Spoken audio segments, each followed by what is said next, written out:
Hello मेरे प्यारे बच्चों, बहुत बहुत स्वागत है आप सभी को आपके अपने YouTube channel AP sir impression के एक और नई वीडियो में। मेरे प्यारे बच्चों, अगर आप क्लास 12 में और बोर्ड एग्जाम 2025 की तैयारी कर रहे हैं तो आपके लिए ये वीडियो बहुत ही मोस्ट इंपोर्टेंट होने वाली है, क्योंकि इस वीडियो में हम पढ़ाने वाले हैं क्लास 12 की केमिस्ट्री का बहुत ही most important question, big question, 5 सबसे महत्वपूर्ण टॉपिक यानी प्रश्न पढ़ने वाले हैं दोस्तों, जो हर साल बोर्ड एग्जाम में पूछे जाते हैं। ठीक है, और सबसे खास बात तो ये है बच्चों, मेरे प्यारे बच्चों, कि 2 और 3 4 नंबर वाले प्रश्न लेके आ गया हूँ दोस्तों। ये क्वेश्चन जो है बहुत ही वेरी मोस्ट इंपोर्टेंट होने वाले हैं। ये जो 5 क्वेश्चन लेके आए हैं दोस्तों, बहुत ही इंपोर्टेंट होने वाले हैं, इससे बाहर कुछ नहीं आएगा दोस्तों। वीडियो के लास्ट तक बने रहिए, जिससे कि जो भी क्वेश्चन मैं लेके आया हूँ दोस्तों आपके लिए अच्छे से समझ में आ सके। ठीक है, और हाँ, आपके लिए बता दें, अगर इसका पीडीएफ इसका जो है हम लिंक डिस्क्रिप्शन में टेलीग्राम दे देंगे, टेलीग्राम पर ज्वाइन हो जाइए, वहाँ पर इसका पीडीएफ प्रोवाइड करा देंगे। ठीक है, तो चलते हैं क्वेश्चन की ओर। अब देखिए क्वेश्चन नंबर 1 क्या दे रखा है हमारा, विलयन में Cu+ आयन रंगहीन होते हैं। कैसे होते हैं? रंगहीन, जबकि Cu2+ आयन रंगीन होते हैं। कैसे होते हैं? रंगीन होते हैं। अब इसमें जो Cu+ आयन रंगहीन होते हैं, जबकि Cu2+ आयन रंगीन होते हैं। जो होते हैं ये क्या है, हमारे रंगहीन है। ठीक है, इसको हमें चेक करना है क्या है या नहीं है। ठीक है, तो हम यहाँ पर लिखेंगे दोस्तों सॉल्यूशन। ठीक है, अब देखिए रंगीन यानी कि हमारा क्या है, मान लो यहाँ पर जो कॉपर है, कॉपर का जो परमाणु क्रमांक कितना होता है, हमारा कॉपर का परमाणु क्रमांक होता है 29। ठीक है, अब इसका हम क्या करेंगे, इलेक्ट्रॉन विन्यास करेंगे तो क्या हो जाएगा हमारा 1s2 2s2 और होगा हमारा 2p6 3s2 3p6। ठीक है, अब 3p6, अब इसके बाद क्या आएगा हमारा 3d10। ठीक है, अब आएगा हमारा 3d। अब गिन लेते कितने हो गए, 2 और 2 4, 4 और 6 10, 10 और 2 कितना हो गया 12, 12 और 6 18, 18 10 कितना हो गया 28, और हमारा ये यहाँ पर कितना 19, तो हमारा हो जाएगा यहाँ पर 4s1। ठीक है, तो हमारा ये हो गया परमाणु क्रमांक। अब इसमें क्या कर रहा है, Cu+ दे रखा है, यानी कि यहाँ पर हमारा क्या होगा 1 होगा। ठीक है, अब जब Cu+ दे रखा है तो हमारा यहाँ पर हो जाएगा Cu+ का निकालेंगे तो हमारा इसका जो परमाणु क्रमांक 1 इसमें क्या हो जाएगा माइनस हो जाएगा,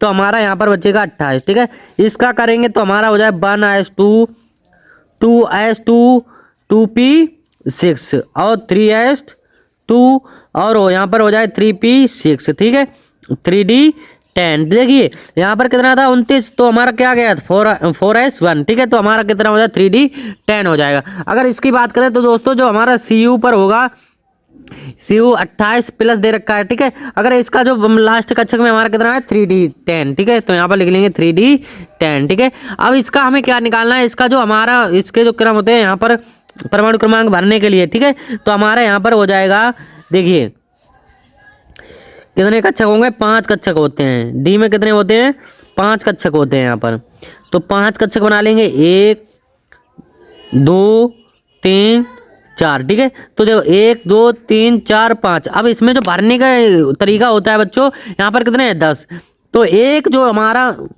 कक्षक होता है, एक कक्षक में बच्चों मेरे कितना भरा जाता है, 2 इलेक्ट्रॉन होते हैं। ठीक है, कितने होते हैं 2, मैक्सिमम 2 होते हैं। भरने का तरीका होता है हमारा 10 आए तो 1 2 3 4 5। ठीक है, और 6 7 8 9 10। ठीक है, हम बता दें बच्चों, एक बार में हमारे जो एक कक्षक में जो है दोनों इलेक्ट्रॉन नहीं आ सकते। ठीक है, इसी प्रकार से भरा जाता है। आप देख लेते हैं हमारा जो Cu+ था तो इसके लिए क्या आ गया, हमारा ये आ गया। ठीक है, अगर आप किसके लिए निकालेंगे Cu2+ के लिए, तो Cu2+।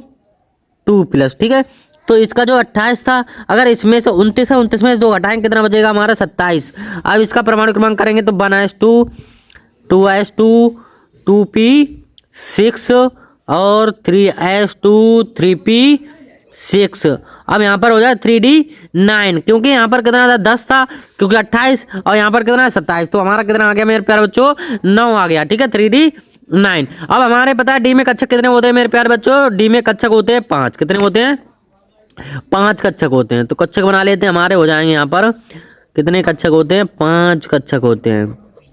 तो 1 2 3 4, ठीक है 5 कक्षा हो गए। अब भरने का तरीका क्या होता है हमारा, यहाँ पर भरेंगे 1 2 3 4 5, ठीक है।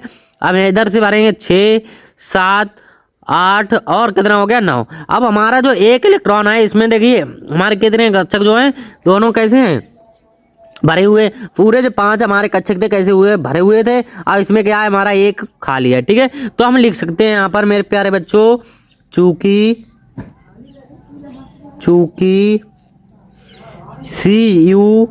प्लस में सभी इलेक्ट्रॉन युग्मित हैं, कैसे हैं युग्मित हैं, इसलिए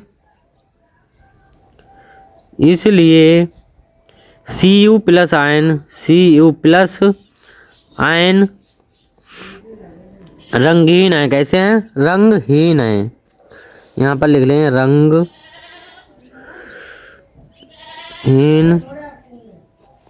हैं, ठीक है। अब हमारा क्या होगा, जबकि Cu प्लस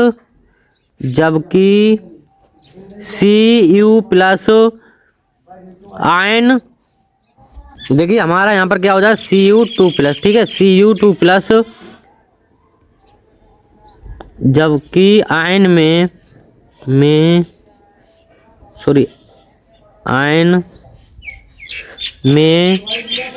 आयुग्मित इलेक्ट्रॉन है, कैसे हैं आयुग्मित इलेक्ट्रॉन है, ठीक है आयुग्मित इलेक्ट्रॉन है, ठीक है। अब देखिए आयुग्मित इलेक्ट्रॉन है इसलिए ये क्या हमारा रंगहीन है, इसलिए ये रंगहीन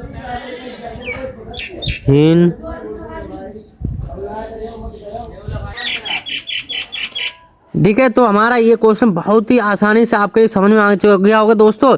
आप क्या करते हैं रटना नहीं होता है दोस्तों, आपको ये अगर आपको समझना आ गया, जो क्वेश्चन आपने समझ लिया अच्छे से वो आपके लिए पूरा दिमाग में भर जाए, कहीं भी भूल नहीं सकते, ठीक है। तो इस प्रकार से आपका जो क्वेश्चन नंबर 1 था सॉल्व हो चुका है, आपके लिए अच्छे से समझ में आ गया होगा। आप देख लेते हैं नेक्स्ट क्वेश्चन।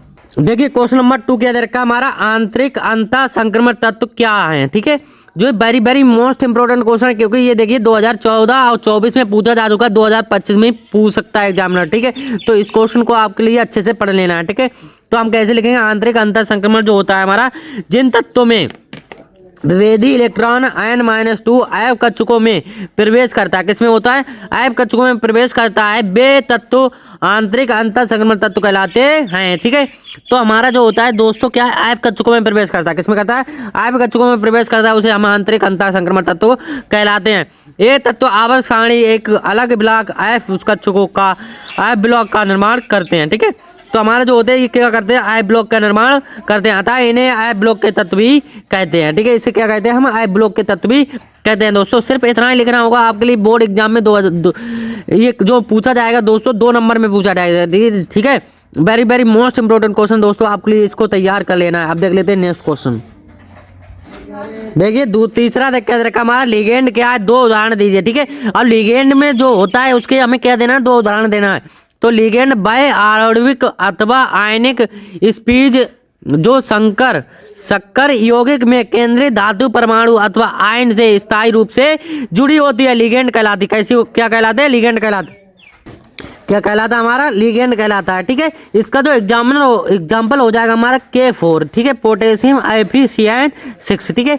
तो ये हमारा हो जाएगा मेरे प्यारे बच्चों, ये क्या होता है हमारा एक केंद्रीय धातु परमाणु होता है, ठीक है।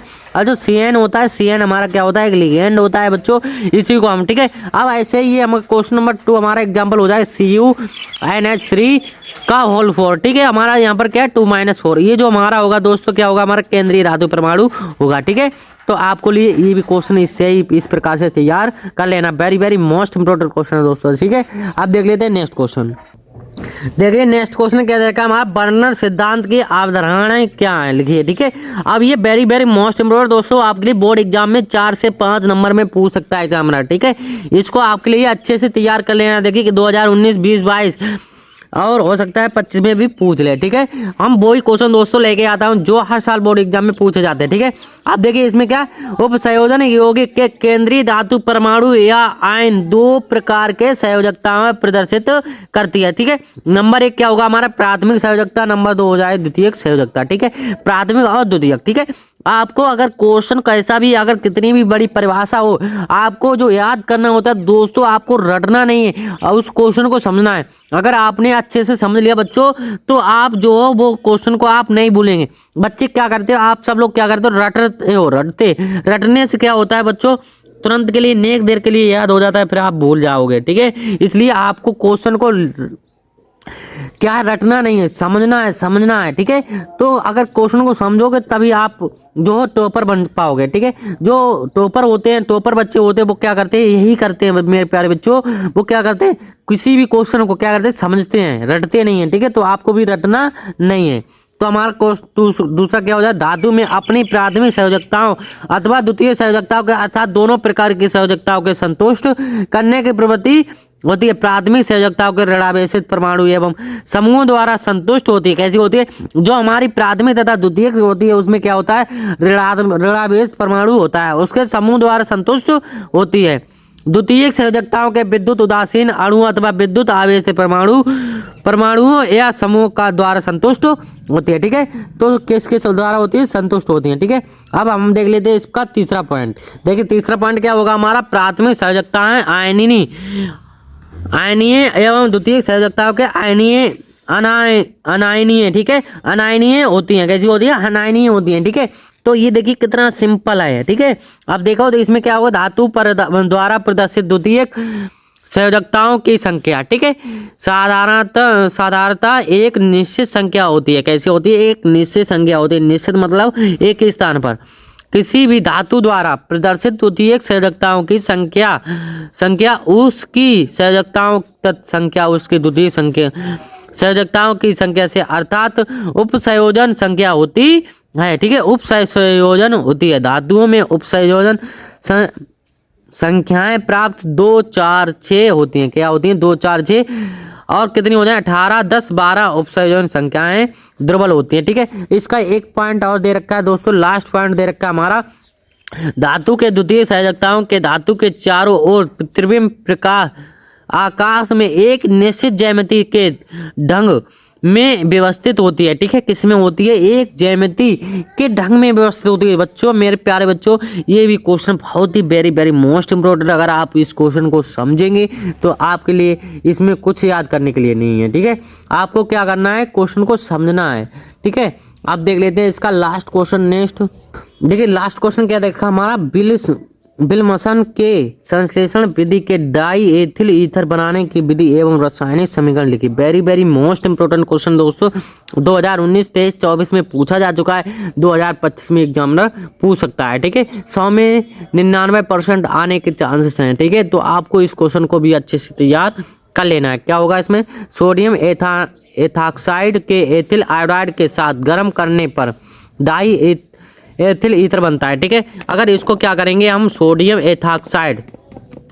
एथॉक्साइड का फार्मूला जो होता है मेरे प्यारे बच्चों, C2H5ONA। ठीक है, ये होता है। इसके साथ किसको करेंगे, एक एथिल आयोडाइड ले लेंगे। एथिल आयोडाइड का फार्मूला क्या हो जाएगा हमारा, C2H5I। ठीक है, अब इसके साथ हम क्या करेंगे, गरम करेंगे, तो गरम कर देंगे यहाँ पर, गरम करने पर अब इसका जो होगा हमारा क्या हो जाएगा, इसको बनाएंगे। ठीक है, तो C2H5 हो जाएगा हमारा, क्या है O, इसको ले लेंगे C2H5O। हमें क्या बनाना है, डाई एथिल ईथर बनाना है, तो C2H5। ठीक है, तो हमारा ये क्या बन गया, डाई एथिल ईथर बन गया। ठीक है, प्लस में हमारा क्या बचा है, एक Na बचा है, यानी कि Na, और क्या बचा है I। ठीक है, तो हम इसको ले लेंगे, तो हमारा यहाँ पर हो जाएगा NaI। ठीक है मेरे प्यारे बच्चों, ये आ जाएगा इसमें, तो हम इसमें लिख लेते हैं, ये हमारा होगा सोडियम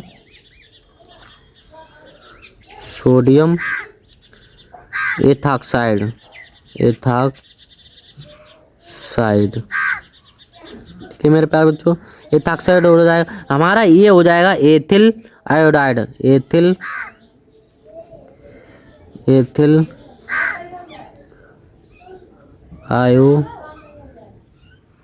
डाइड। ठीक है, और ये हमारा क्या, die ethyl ether, die ethyl ether.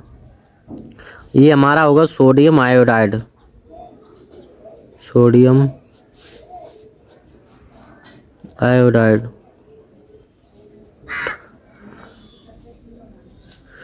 ठीक है मेरे प्यारे बच्चों, ये हमारा क्वेश्चन नंबर 5 कंप्लीट हो गया दोस्तों। तो आज की वीडियो में बस इतना ही। तो अगर दोस्तों वीडियो पसंद आई तो लाइक कर दें, एक प्यारा सा कमेंट कर दें कि वीडियो आपके लिए कैसी लगी। अगर आप चाहते हैं कि इसी प्रकार की इस चैनल पर वीडियो आती रहे, अगर अभी तक चैनल को सब्सक्राइब नहीं किया तो चैनल को सब्सक्राइब कर लें। थैंक यू, मिलते हैं ऐसी कोई मज़ेदार वीडियो में।